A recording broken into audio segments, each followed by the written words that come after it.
Hello दोस्तों, मैं हूं सचिन पटेल और आप सभी का स्वागत है मेरे इस चैनल में साइंस वाला सचिन पटेल। दोस्तों, आज जो हम लोग टॉपिक डिस्कस करेंगे वो आप देख सकते हो, मैंने लिखा है that is effects of electric current. जब भी करंट किसी भी कंडक्टर में से फ्लो करता है या किसी भी रेजिस्टेंस के थ्रू फ्लो करता है तो वो कुछ इफेक्ट प्रोड्यूस करता है। अब जनरलाइज वे में अगर हम लोग मेंशन करें तो तीन टाइप के इफेक्ट्स हम लोगों को देखने को मिलते हैं। एक होता है आपका हीटिंग इफेक्ट, दूसरा है आपका मैग्नेटिक इफेक्ट, और जो तीसरा होता है वो होता है आपका केमिकल इफेक्ट। ये तीनों ही इफेक्ट काफी इंपॉर्टेंट है बिकॉज इनके एप्लीकेशंस भी बहुत सारे हैं। So again we will have three different videos covering three different effects.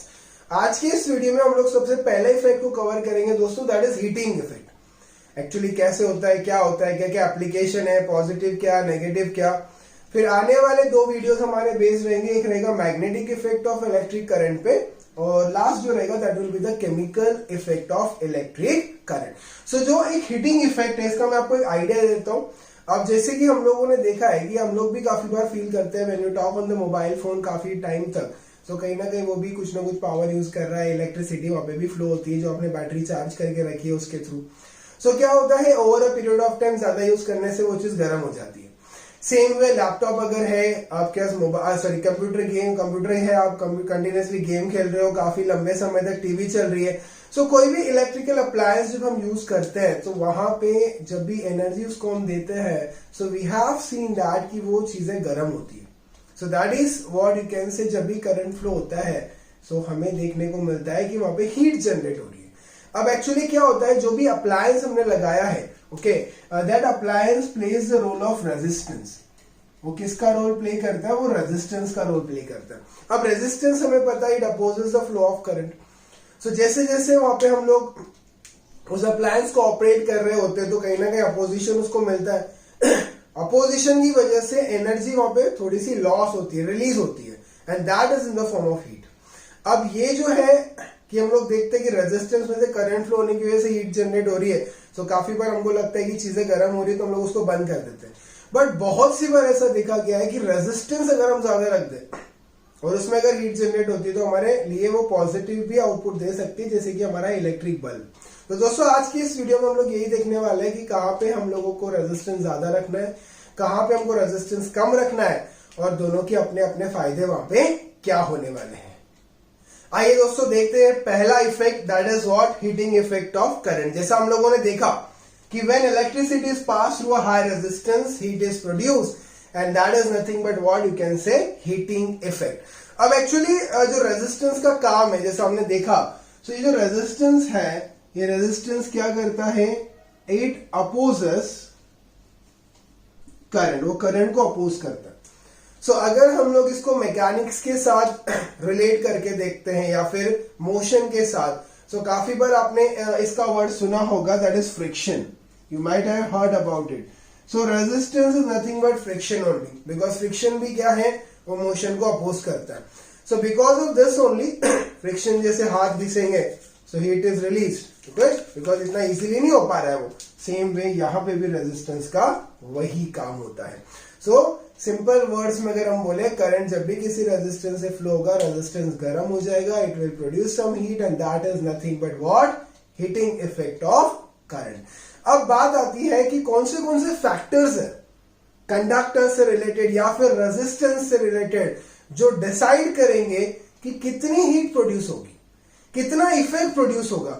सो उसे भी हम लोग यहाँ पे काफी आसानी से डिराइव कर सकते हैं। जैसे कि मुझे पता है पोटेंशियल डिफरेंस, जिसे हम डिनोट करते हैं V से।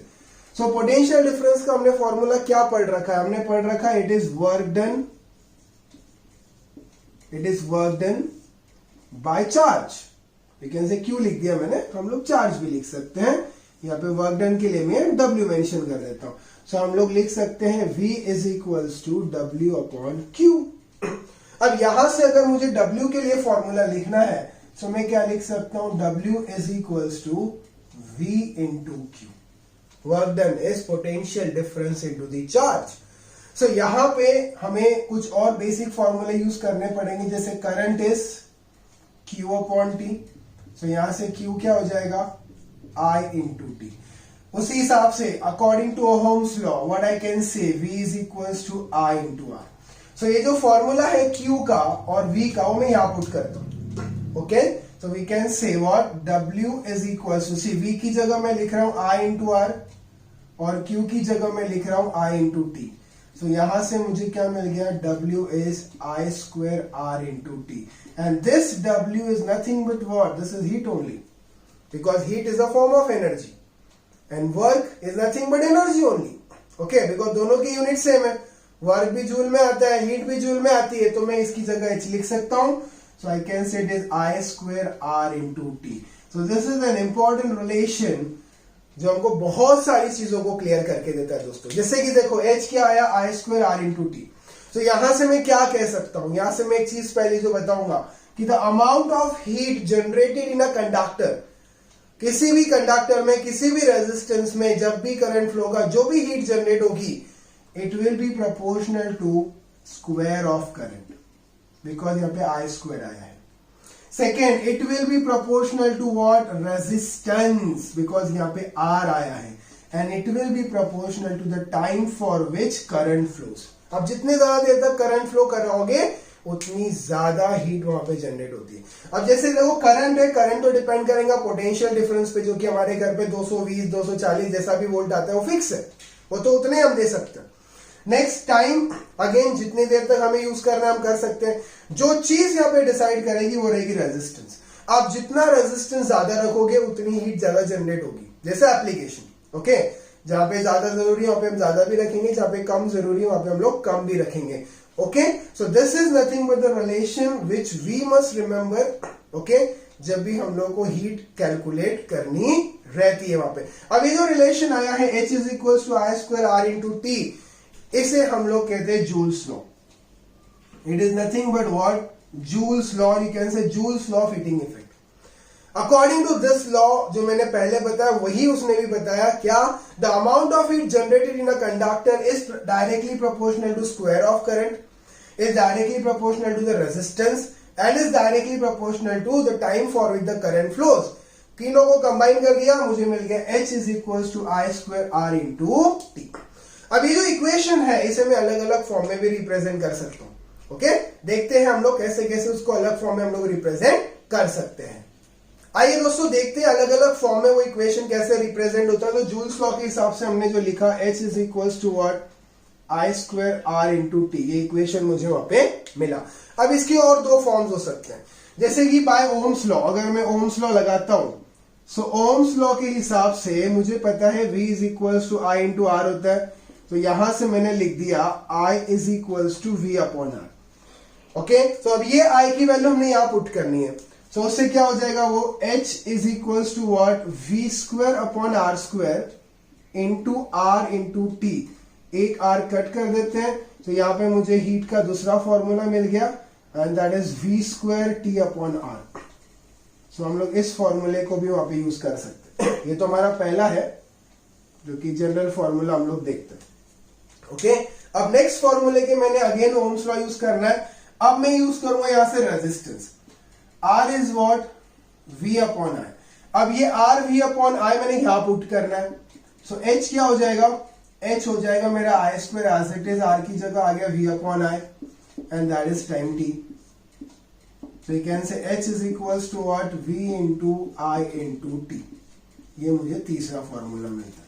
सो एक है I square R into T, अगला है V square T upon R और लास्ट वाला है V into I into T. ये जो भी फॉर्मूले मैंने डिराइव किए अगले दो, ये डिपेंड करते हैं किस पे, ओम्स लॉ. सो ओम्स लॉ की वैल्यू पुट की यहाँ पे. अब अगर आप एक चीज यहाँ पे नोटिस कर रहे होंगे, जो हमने हमारे पिछले वीडियो में देखा था, पावर जो टॉपिक हमने पढ़ा था, उस टॉपिक में मैंने पावर के लिए अलग अलग फॉर्मूले लिखे थे. पावर का एक formula V into I, power का दूसरा formula I square into R, power का तीसरा formula V square upon R. और अगर आप हीट का फॉर्मूला देख रहे होंगे तो यहाँ पे सारी चीजें अवेलेबल है. देखो I स्क्वायर R पहले में प्रेजेंट है, V इंटू I ये तीसरे में प्रेजेंट है और V स्क्वायर अपॉन R ये आपके दूसरे में प्रेजेंट है.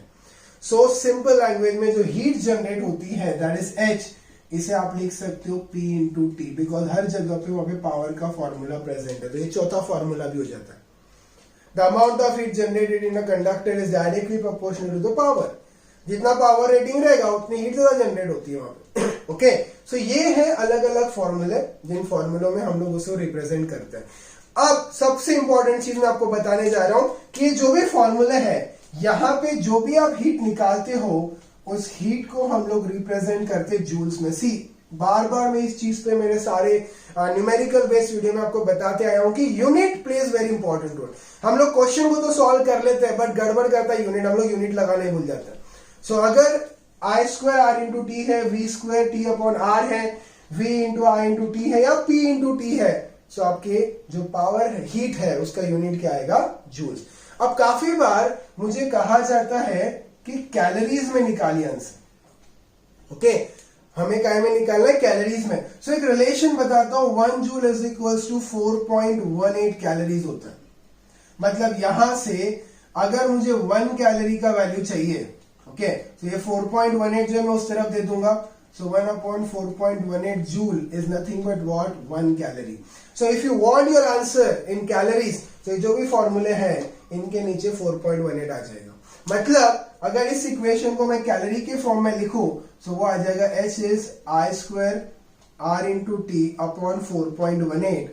Now this answer is in calories. So अगर मुझे जूल में पूछा है तो मैं 4.18 से डिवाइड नहीं करूंगा, और अगर मुझे आंसर चाहिए है कैलोरीज में, सो मैं उसे 4.18 से डिवाइड करता हूं। So this is what heating effect of current is all about. Okay, अब हम लोग देखेंगे कुछ एप्लीकेशंस जहां पे हीटिंग इफेक्ट बहुत जरूरी होता है और उसका मैं positive use day to day life में करता हूं वहां पे। आइए देखते हैं कुछ एप्लीकेशंस जो बेस्ड है हीटिंग इफेक्ट पे। जैसे कि पहला है electric ion. Okay, electric ion हम सभी ने देखा होगा इस्त्री करने के लिए जैसे हम लोग यूज करते हैं। सो इलेक्ट्रिक आयन जो होती है उसमें हम लोग क्या यूज करते हैं? नाइक्रोम वायर का एक कॉइल यूज करते हैं। अब ये जो कॉइल हमें सेलेक्ट करना होता है, जनरली हम लोग देखते हैं कि उसका रेजिस्टेंस हम लोग बहुत ज्यादा रखते हैं। ओके, आपको एक गिव रीजन भी आ सकता है, एक सैंपल क्वेश्चन भी वहां पे बनता है कि जो कॉइल हम लोग इलेक्ट्रिक आयन में यूज करते हैं उसका रेजिस्टेंस ज्यादा क्यों होना चाहिए। तो अभी थोड़ी देर पहले हमने क्या पढ़ा कि जो भी हीट जनरेट होती है उसका फॉर्मूला है I square R into T. So यहां से मैं क्या बोल सकता हूं कि H is proportional to R and this is what we have seen according to the Joule's law. So if you will have higher resistance value, the more amount of heat will be generated. So यही काम मेरी ये coil यहाँ पे करती है। A high resistance coil is used in electric iron so that जब भी करंट फ्लो होता है, रेजिस्टेंस ज्यादा है, सो हीट भी ज्यादा जनरेट होगा, और हीट ज्यादा जनरेट होगा, फटाक से वो गर्म हो जाएगा और आसानी से मैं आयनिंग कर सकता हूं। इसी तरह से दूसरा एक एप्लीकेशन है that is electric heater. Electric heater में भी एक कॉइल होता है। ओके, या फिर गीजर भी अगर आप देखते हो तो गीजर के अंदर भी एक कॉइल होता है, टोस्टर के अंदर कॉइल होता है, इलेक्ट्रिक केटल जो होती है उसमें भी एक कॉइल ही प्रेजेंट होता है। सो ये जो कॉइल वाली जो भी चीजें हैं, यहाँ पे हम लोग क्या फोकस करते हैं? रेजिस्टेंस वैल्यू ज्यादा होनी चाहिए, बिकॉज रेजिस्टेंस वैल्यू ज्यादा है तो लॉ के हिसाब से वहां पे ज्यादा हीट जनरेट होगी, और ज्यादा हीट जनरेट होती है सो मेरा जो भी काम है वो भी फास्ट होगा। जैसे हमें पानी गर्म करना है, फास्ट हो जाएगा, चाय बनानी है, जल्दी बन जाएगी। मतलब जो एनर्जी है वो एनर्जी को मैं वहां पे बचा सकता हूं। सो ये थे हमारे पहले दो एप्लीकेशंस, जिसमें पहला हमने देखा इलेक्ट्रिक आयन। ओके, और नेक्स्ट जो था that was electric heat. Now next is electric bulb, which is an important चीज, बहुत ही इंपॉर्टेंट है। ठीक है, तो इलेक्ट्रिक बल्ब में हमने देखा है, हम सभी को पता है, टंगस्टन मेटल की एक फिलामेंट प्रेजेंट होती है जिसका बॉइलिंग पॉइंट बहुत ज्यादा है। It's near about 3380 degree centigrade, बहुत ही ज्यादा टेम्परेचर है। सो करते क्या है हम लोग, जनरली देखा होगा बल्ब जैसे ही ग्लो करता है तो जो फिलामेंट है इट एमिट्स द लाइट।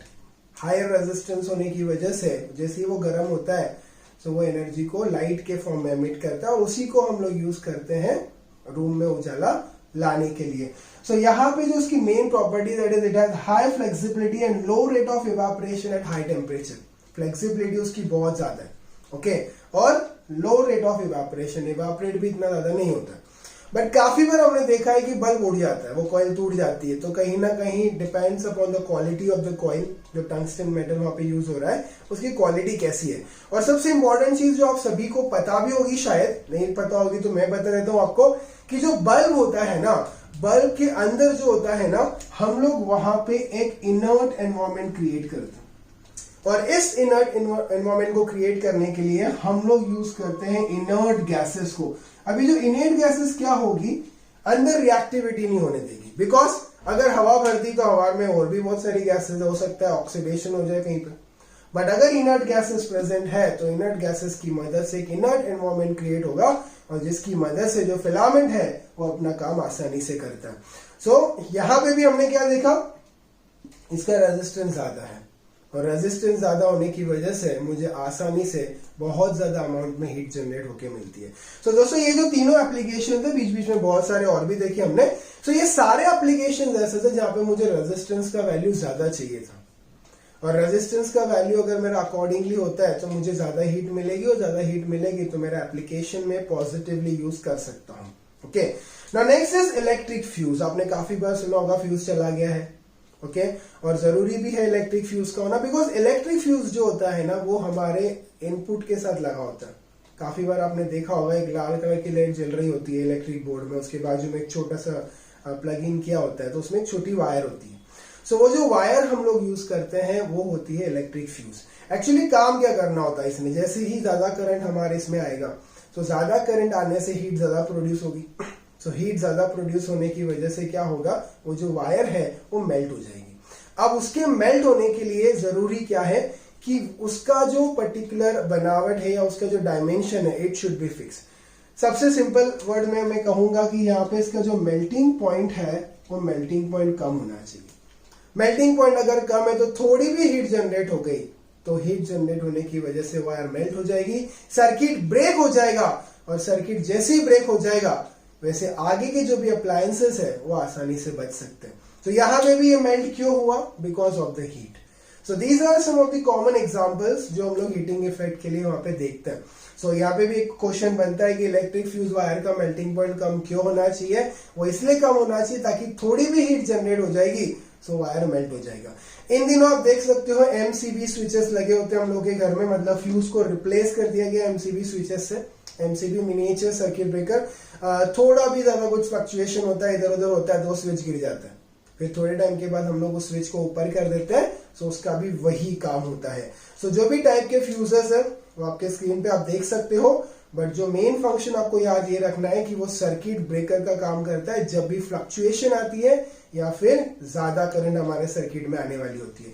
तो दोस्तों this was all about the electric effects और heating effect of electric current, जहाँ पे हमने देखा कि हीट क्यों जनरेट होती है, कौन सा फॉर्मूला हम लोग यूज करते हैं उसे चेक करने के लिए।